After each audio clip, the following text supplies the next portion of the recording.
Previously, Jaws Jr. showed us the rough material he was starting this long tumbling process with. Very hard agatized rock mixed with chert and other potentially beautiful material. Now he'll take us through the highlights of more of the tumbling process, which will end up with results that are truly incredible. As he works through the technical difficulties, Jaws Jr. wants everyone to know that when it comes to tumbling and polishing rocks, it's okay to try new processes in order to achieve a magnificent shine. I would like to thank the Mrs. Jaws Jr. for that wonderful introduction. Now, we are done with the first cycle of 36 grit. With this first round of tumbling, there has been a significant volume lost through the grinding process. First, before I do much of anything else, I need to remove some of the slurry. Get it down to the level of the rocks.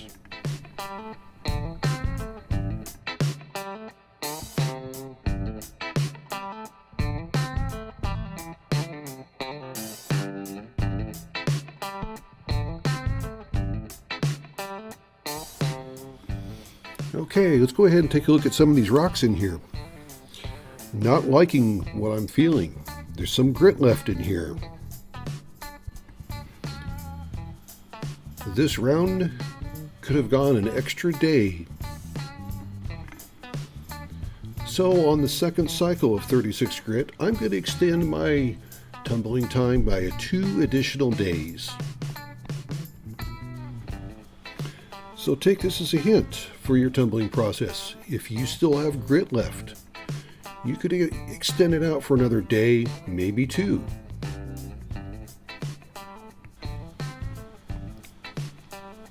But upon closer inspection here, it is obvious that much more grinding needs to take place on these. And to fill up some of the volume, we're going to add some more rocks to it. We now must clean off the top of the barrel, including the lip, so that the lid can slip in.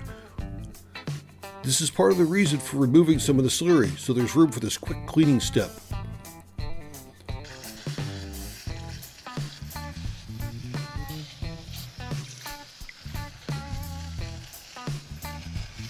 Have to make sure all the grit's off of there.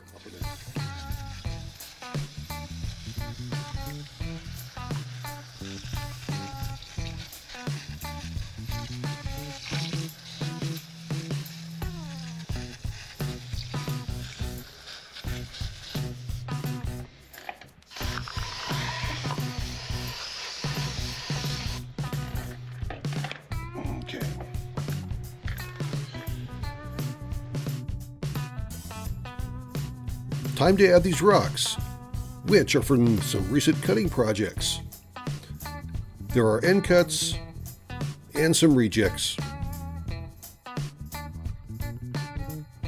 Now adding 1 cup of 36 grit.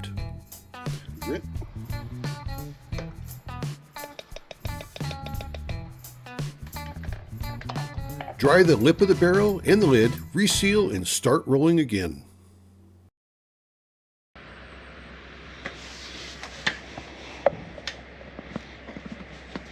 And yes, some people will still say, oh, you added too much water.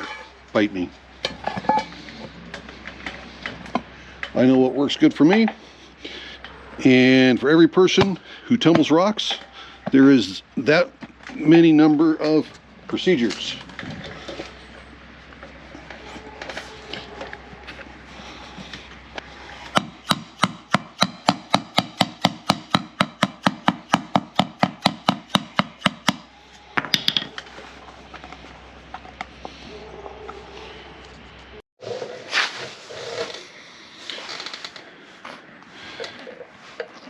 Okay, we are at the end of the second cycle of 36 grit. And from what I saw last time, I went ahead and rolled it for an extra 2 days.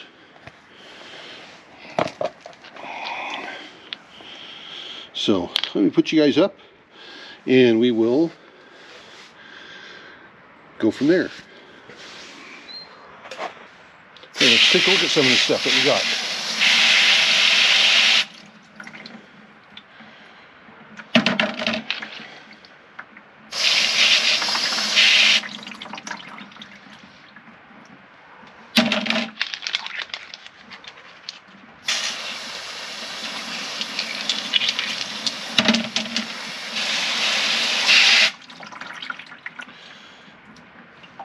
Yep, it's looking pretty good. So what I think we're going to do is we're going to go ahead and start with the 36, not 36, 4670 grit. And roll that for a couple of cycles.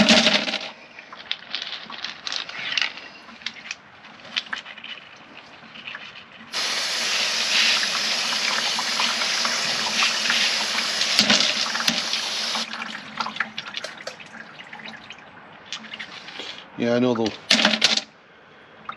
that's a piece of oolite. It's looking pretty good.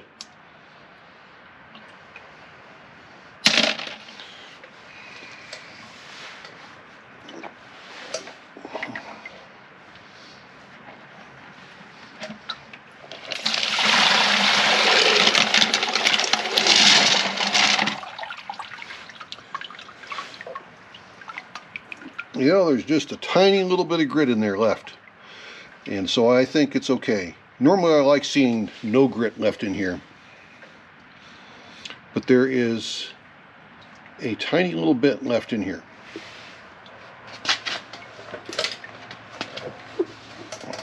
There, a little bit more light you can see in there. But it's kind of expected for this really coarse 36 grit for it to all get used up. I would say 99% of it got used up.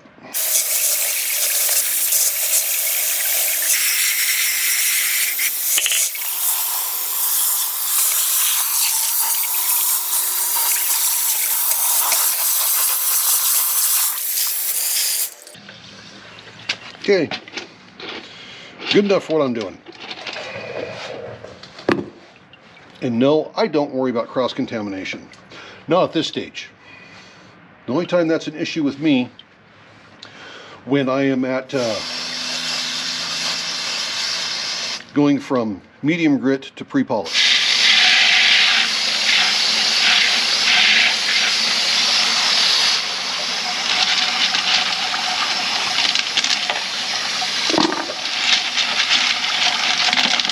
And by the way, it's 37 degrees outside right now.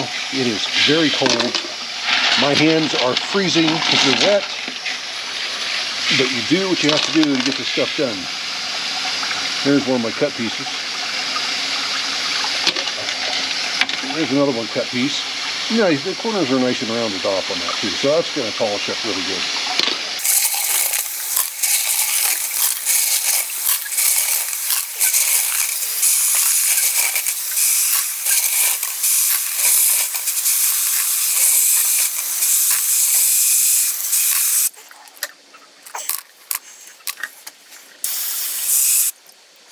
Now this one here is cracked, and you can actually see the color change from where the crack is at. And I don't know if that's from the tumbler damage or if that's a Mother Nature damage, but I would say based on the look of that type of crack, it's a Mother Nature damage. It was that way before we started.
So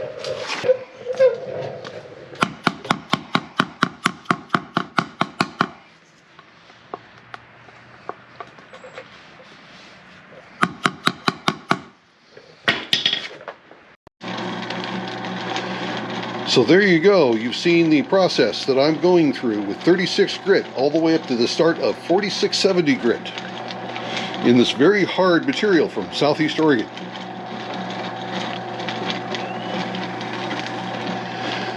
Now,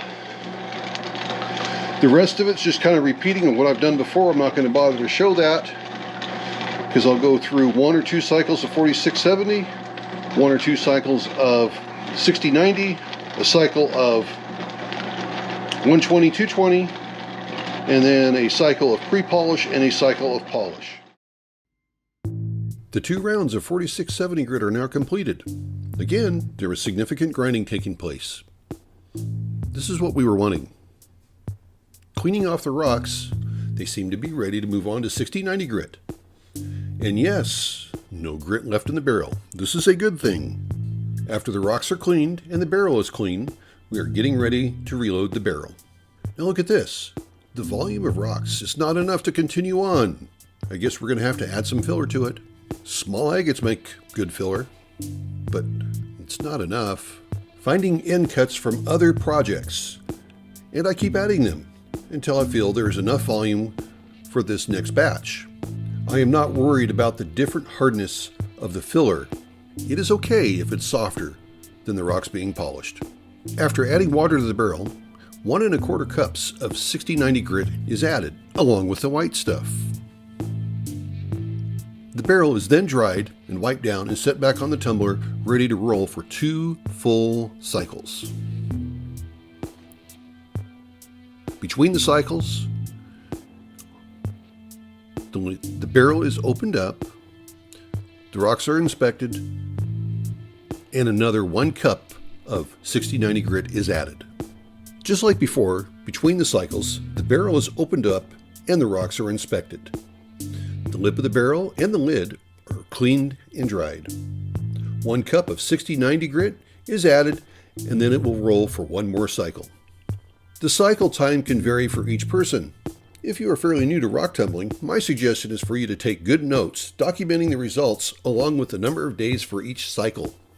Over time, you will determine the length of time that is perfect for the look that you are trying to achieve. Trial and error sometimes is the best method. Okay, we are done rolling the 6090 coarse grit for 2 complete cycles. So what's left after this is 1, possibly 2 cycles of medium grit.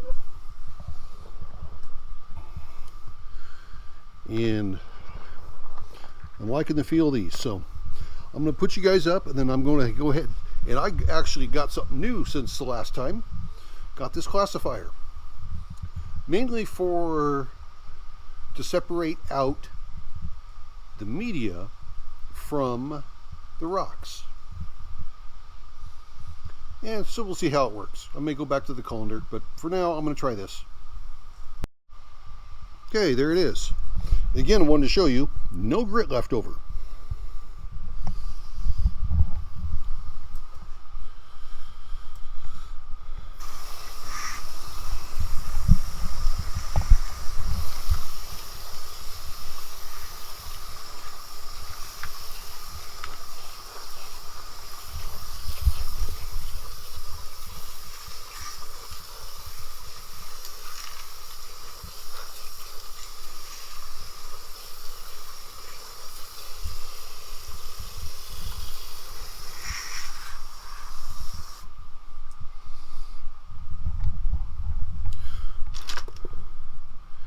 Feel these are much better than what they ever have been.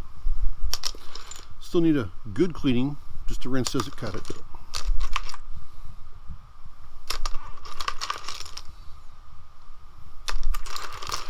But things are looking pretty good. Plus I like that material too that I threw in there as a filler.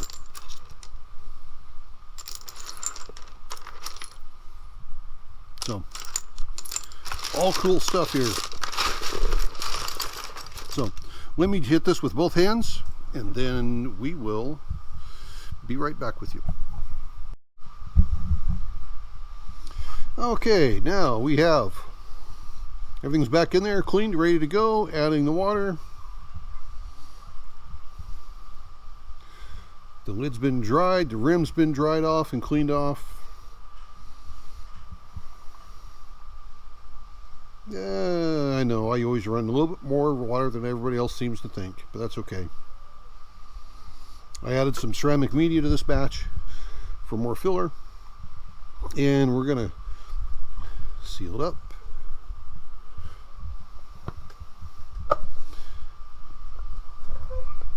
And again, two-handed operation, but you get the idea what's going on. When we come back, when you see this next, we'll be cleaning this up out from the medium grit and getting ready for pre-polish.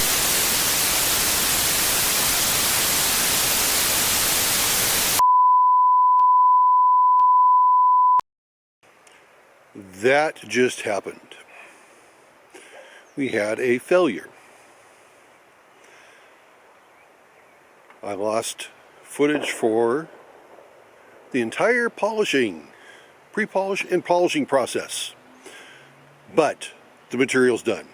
Let me go show it to you.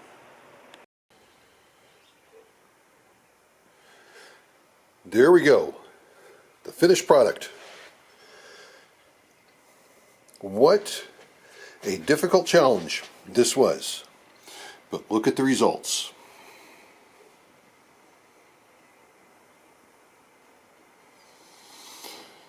Now, let me explain to you what I did to get to these results. Some damage involved. One broke. But if one of these breaks, it's usually because there's a preconceived crack or a crack already. So, what did I do? I used my Lotto vibrating tumbler with aluminum oxide.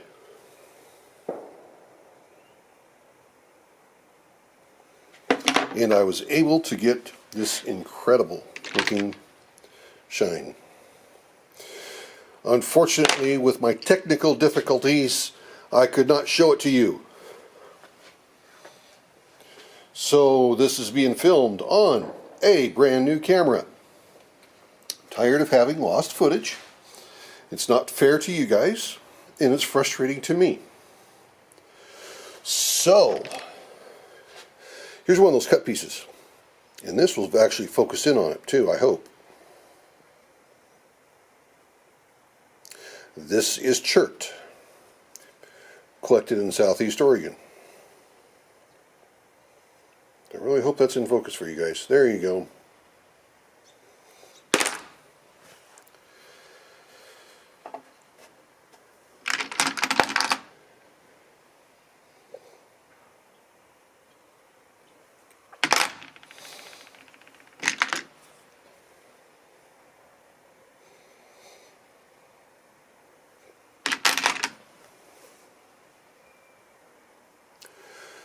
So there you go, everybody. There's the finished result.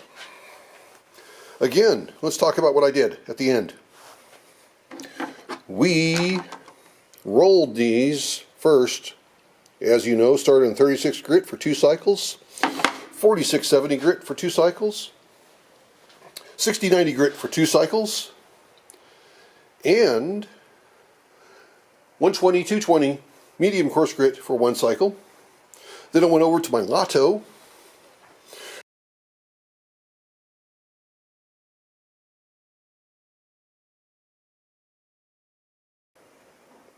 for 3 days for the aluminum oxide pre-polish 500 grit, and then 2 days of the aluminum oxide polish.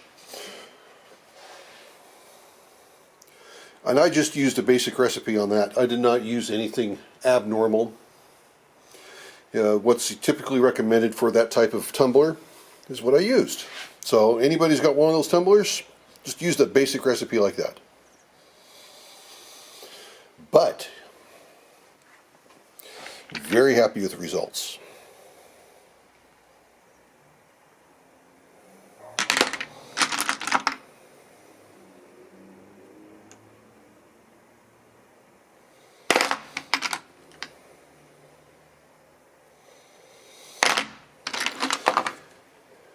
This was difficult material to start with because it was, as you all saw in the first part, how rough this stuff was. This stuff is very, very hard.